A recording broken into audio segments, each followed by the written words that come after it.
and welcome. You're watching NDTV special broadcast on the elections where we bring you all the highlights from the first day of the elections, the first phase of Lok Sabha polls held today. It was also the biggest phase of elections where 102 seats across 21 states went to polls, a phase which is meant to set the tone for the remaining 6, which conclude only on June 1st. That's right, and our reporters have been spread out across the country since early morning. They've been getting us those ground reports and the big faces contesting, as well as the mood of the voters on the ground. Now, we'll be speaking to our reporters on the show on what they observed, as well as talk to experts for an in-depth analysis. But first, the headlines. 102 seats done, 441 more to go with 6 more phases of elections. Polling ended in the first and biggest phase, and voter turnout, however, was 60%.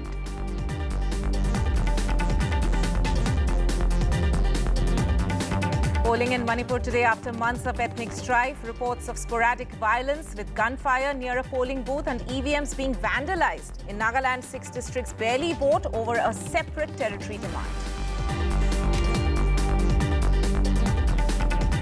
All eyes on Tamil Nadu. All 39 seats there went to the polls. It's a three-way contest there for the first time between the DMK, IIDMK and BJP. The turnout 62.19% till 7 p.m.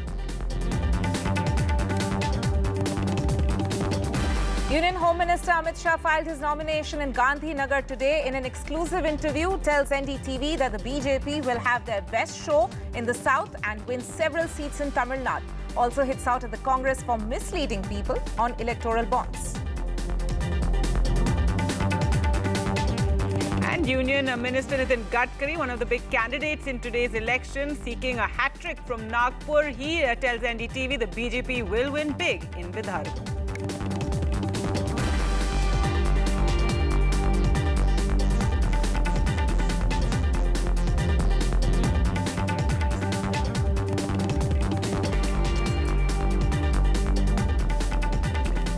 All right, so the first phase and biggest phase of the elections done and dusted, a 60% turnout. BJP targeting that 400 par for the NDA. The Congress is calling this a fight to save democracy.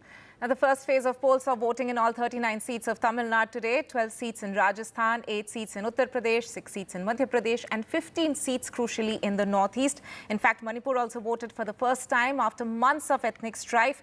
There were some sporadic incidents of violence also being reported today. Well, let's get to it and go across to our reporters to find out how the day went. A 60% voter turnout, not so good. We're joined now by Nikunj from Bastar. And in fact, let's just go straight away to Nikunj to find out how the voting went today in the first phase on that one seat. And I believe we can get it right from the horse's mouth. You have the IG of Bastar with you. Well, absolutely. A very dynamic, the Inspector General of Chhattisgarh Police, Mr. Sundaraj, now joins me. Hectic day, whole day spent on the dusty tracks of Bastar, and dusty as well as dangerous. Yeah, but fortunately today the entire process went off peacefully and systematically, and we had a instant-free polling compared to the previous elections in the entire Bastar range. We had 5 districts which are going to the polls in the phase 1, and all the process has been completed in a very professional and systematic manner. There was small unfortunate incidents, but more or less the entire process went off peacefully and according to the plan. There was an ID blast, and there was a Jawan who lost his life to a UBGL shell. Other than those incidents, you mean to say that there were minor incidents, but there was no violence. That's fine, but you know, this election has almost been done in the shadow of a massive encounter which took place just a few days back, and also continued violence against the political activists, particularly targeting one political party. I wish to ask you, Mr. Sundaraj, that have the levels of violence that have gone up in the last few months had any impact on the voter turnout, or the voter turnout has gone up? What are your reports till now? The last few months we had very good operational season. There have been more than 79 Naxal dead bodies recorded during various encounters in the last 3.5 months, and we have recorded more graded weapons like AK-47 INSAS and other regular weapons. So there's a positive atmosphere security scenario prevailing in the region, and Maoist, as per their typical modus operandi, they used to boycott the polls, whether it is a local body elections or it is a Vidhan Sabha election or it is a general election. But in the last few elections we have seen a trend that local local native population. They are not going by the boycott call being given by the Naxals. They are braving to go behind the boycott call, and they are turning out in huge numbers in the polling station. And compared to 2019 Lok Sabha election, we had more than 112 polling stations established in 2024, which were as well considered to be the Naxal stronghold area. We have opened up new security camps in those areas, and this time we had a polling station also in those base camp area. So there have been like a tremendous and positive response among the voters, and the native population also, they have like seen the real and ugly face of the Naxal, which is anti-people, anti-development, anti-democratic. So they have made up their mind to boycott their boycott call and come in huge number to vote in favor of the democracy. My final question to you, Mr. Sundaraj, before I let you go, is the last but not the least worry of the security apparatus and the Election Commission of India in these parts is that all the polling parties return safely along with all the EVMs, and there is no untoward incidents either targeting the polling parties or the EVMs that have the cast vote. Can you now confirm to NDTV that all your polling parties from deep inside the jungles of Bastar back in the safety zone and all the EVMs in the strong room? Most of the parties, they have reached to their respective base camps, and majority of them, they have even reached up to the district headquarters strong rooms. But like as of now, we can confidently claim that like all the polling personnel as well as the EVM machines, they are in either in the strong room or the intermediate strong room. So as far as security point of view is concerned, like we have crossed that risky point. Now like we have few tasks remaining, but we are confident that would be completed in a safe and secure manner. Thank you, Mr. Sundaraj. Thank you very much for speaking to NDTV. So, Gargi, one big piece of news is that all the polling parties, along with the EVMs, polling parties of the Election Commission of India and the state apparatus, along with the EVMs, at least from the Bastar region, 5 districts, huge mammoth area, bigger than Goa, almost the size of Kerala, are now back in the safe and secure zone. So, at least out of the firing range of the Naxals. Gargi? Right, Nikunj there reporting from Bastar. Stay with us. I'm also joined on the show by Vedant Agarwal from Alwar, Ratnadeep from Guwahati, and Sam Daniel from Chennai. Going to Sam next. Sam, Tamil Nadu, all 39 seats which went to polls today. A big battleground there for the BJP, as of course the DMK, which wants to maintain its stronghold. In terms of the turnout and the voters that you were speaking to, what did you observe through the day? In terms of the turnout, Tanima, it's provisionally stands at 72.09% compared to 72.14% in 2019. Chennai and Madurai continue to show low voter turnout, ranging between 67 and 69%. Call it voter apathy. Dharmapuri and Kallakurichi have performed really well, between 75.49% to 75.67%. And the final figures, it may take some time, but local people, when we spoke to across Chennai, some look at this election as a prism through which they look at the national issues. Some say they decide on the basis of things that affect them. It could be price rise, the price of petrol, diesel, LPG, unemployment and things like that. But political parties, of course, have a different take on that. But significantly, for one reason, this election in Tamil Nadu will be keenly watched for, whether the BJP, which fights alone this time, will be able to open its account on its own. So far, it has been riding piggy bank either on the DMK or the AIDMK, and has been winning seats to some extent. But this time, it's going alone, only with PMK as its ally, which has some significant presence in the northern part of Tamil Nadu. But all three sides are supremely confident that they are going to make it big. The DMK says it has retained its formidable alliance that helped it to sweep polls in 2019. There's no reason for them to believe it will not work this time, except a few seats like Dharmapuri, Kallakurichi, Tirunelveli. They say they will sweep. The AIDMK again strongly feels that there is anti-incumbency and that factor will work in favor of them. They're also equally confident. The BJP, although they don't have a major ally, they believe Prime Minister Modi's magic will work this time in Tamil Nadu because of his frequent campaigns and also because of the Padayatra by the state chief Annamalai. What is truth, what is hype, that's something will be known only on the 4th of June. That's right, Sam, and the BJP very confident today. Home Minister Amit Shah said he's very sure with the Prime Minister's popularity, they're going to get quite a few seats there in Tamil Nadu. But yes, we'll have to wait till the 4th. A shame that low voter turnout in Chennai, and some treating it as a long weekend perhaps. But let's now get the latest from the northeast, where 15 seats went to the polls today. And Ratnadeep joins us with the latest. Ratnadeep, the big focus was on Manipur, which did see some sporadic violence. Also in Nagaland, very disturbing that in 6 districts, barely any, almost 0% voter turnout. That's right. In fact, although out of total 25 seats in the northeast, 15 seats went to polls, the focus was on Manipur, where after last year's ethnic violence that saw more than 200 people dead and over 50,000 displaced, the elections were taking place, and in fact there was almost no campaigning apart from one big show of strength by the BJP through a rally of Amit Shah. But today, Manipur, both the seats went to polls. However, the outer Manipur polling is divided into 2 phases. Part of outer Manipur seat has gone to poll today. The other part would go in the second phase. But it was in the inner Manipur seat where there were at least half a dozen incidents where there were incidents which were reported of violence, where there was an incident of firing. EVMs were damaged at least in 4 polling stations. There were allegations of proxy voting by armed people, allegations of armed people coming and threatening polling agents. There was a video that went viral of the Congress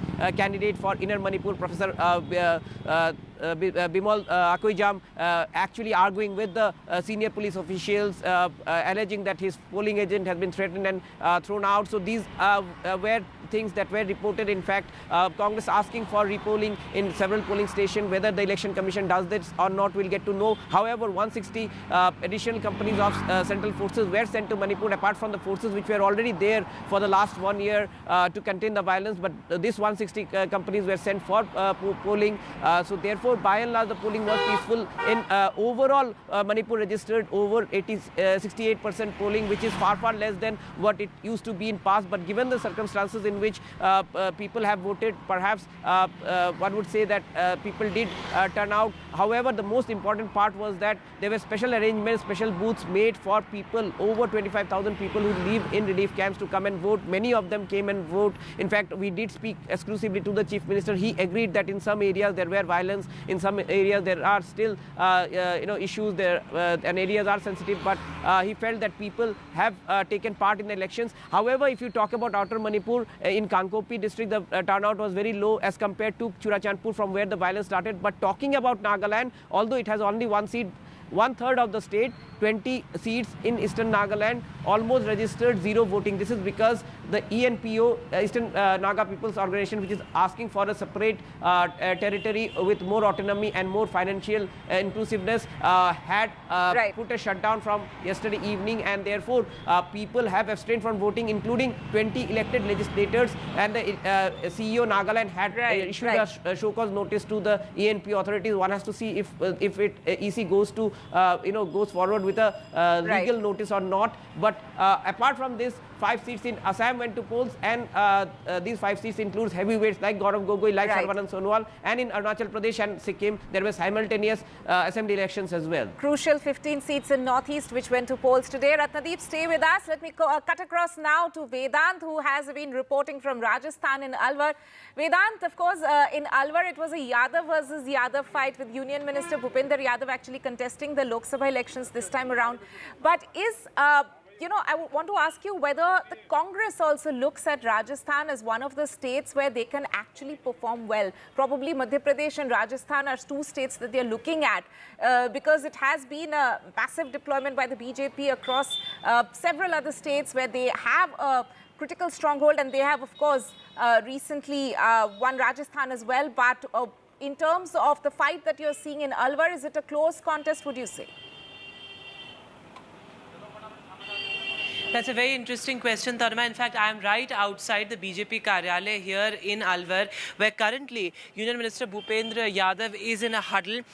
He's a bit unwilling to speak right now. Earlier when we spoke to him, he exuded great confidence, but there's some nervousness right now because remember, it's a keenly contested battle here in Alwar. It's a neck-and-neck fight. Of course, at the moment it's difficult to say who has the edge. But remember, Alwar is a very critical belt. This entire, if you look at the Alwar seat and the assembly polls, seats. 5 out of the 8 seats were won by the Congress, which is why there is a strong Congress wave here. Lalit Yadav, of course, a ground worker, somebody who has been here, who's been a grassroots leader of the Congress here in Alwar, has great support base here. Bhupendra Yadav, on the other hand, many say that he's an outsider, though he has been the BJP's, crisis manager, the BJP's poll strategist, and now Bhupendra Yadav throwing his hat in the ring. Very interesting, but of course there is some nervousness on the BJP's part as well, because Lalit Yadav does have a strong hold here as far as the Alwar seat is concerned. Very quickly touching upon what were the key issues on which Alwar and Rajasthan indeed voted on. Particularly the first issue was the water crisis. Not just Alwar, but key seats that went to polls, including Bikaner, voted on this issue of water crisis, which is an acute crisis, not just in the rural areas, but in the urban areas as well. Number two, the women voter is going to be very crucial in Rajasthan, because remember, this whole thing about Nari Shakti, the Nari Shakti Vandan Adhiniyam, Rajasthan was the first state that implemented 33% reservation in the panchayats as well. So the women voter is going to be crucial. In many polling booths, the women voters outnumbered the men voters. So, and they are very unapologetic about their choices. They do see that, the Modi factor, sort of resonates with the women voter of Rajasthan. So that's going to be crucial. And thirdly, it's very much about the local issues this time in Rajasthan. Right. Last time around, it was some sort of a national wave around Pulwama. This time around, it's about the local issues and the color of state politics that's going to reflect in the results of the national elections this time around. All right, thanks so much for that, Vedant. The BJP really hoping for that third time, 25 on 25, but the Congress hoping to save face and get some of those seats. Well, let's go across now to Nazir, who joins us from Udhampur. And Nazir, weather played a bit of a spoil sport at the end of the day, but very significant. The polls in Udhampur, given this is the first election being seen in Jammu and Kashmir after it became a union territory, and abrogation of Article 370.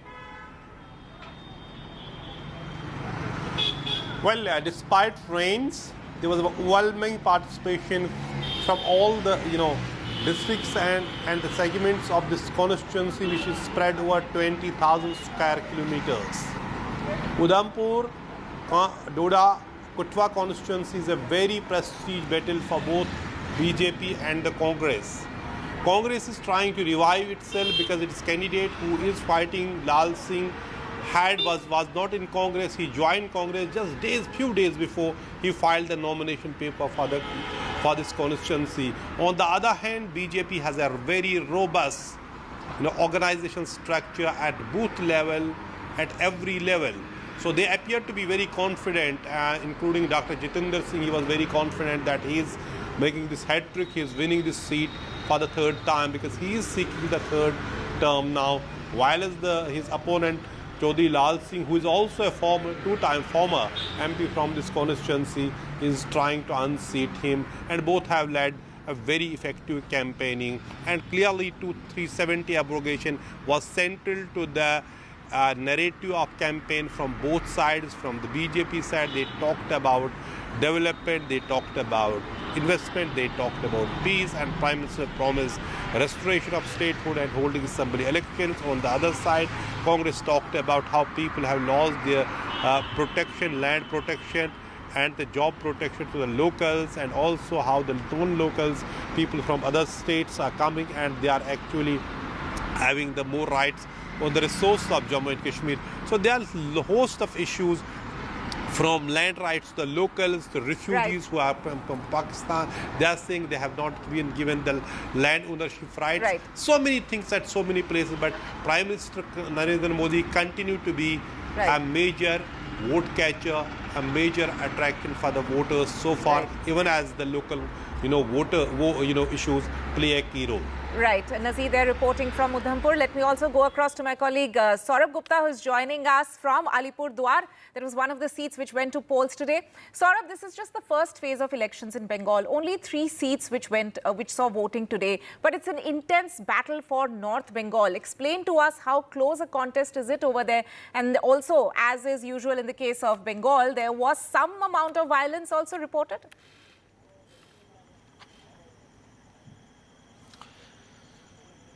Yes, that's absolutely true. In fact, North Bengal is one of the strongholds of the BJP since 2019. The BJP swept the region and since then has managed to hold on, even though the Trinamool Congress made some gains in the 2021 assembly election. Now, whether the BJP has been able to hold on to what was considered its stronghold since 2019 would be clear once we see the results of North Bengal. Today, 3 seats voted. All these seats were held by the BJP in 2019. They have MPs in the names of Nishit Pramanik, John Barla, and also the Jalpaiguri MP. But they had to change the candidate in Alipurduar because there was a perception that he wasn't very popular. So they replaced him with Manoj Tigga, who's a very popular leader and is seen as someone who can pull off this election battle. Nishit Pramanik has an edge. He's of course a sitting MP, plus he's the MOS Home, served under Amit Shah in the Home Ministry, and therefore is someone who's largely seen as someone who can pull up. So the Trinamool is very confident that they can claw their way back in and regain lost ground in this region and make an impact in at least, if not all, a few of the seats in North Bengal. And therefore North Bengal becomes very important. But you mentioned the point of poll-related violence, and that's something that perhaps Bengal really has to consider seriously. It's been a part and parcel of our elections, though comparatively this time many say that Kuch Bihar was largely peaceful if you compare to the kind of violence this place has seen in earlier elections. For example, I was in Shitalkuchi today. The last time there was firing there. So obviously, you know, things are better than that. But clearly, violence-free election is not something that West Bengal perhaps is going to see anytime soon. Right, Saurabh Gupta there reporting from Alipurduar. I thank all my colleagues, Vedant, Nazir, Saurabh reporting from different parts of the country. It's been a long day. It's going to be an even longer election. 6 more phases to go. The first one done and dusted finally.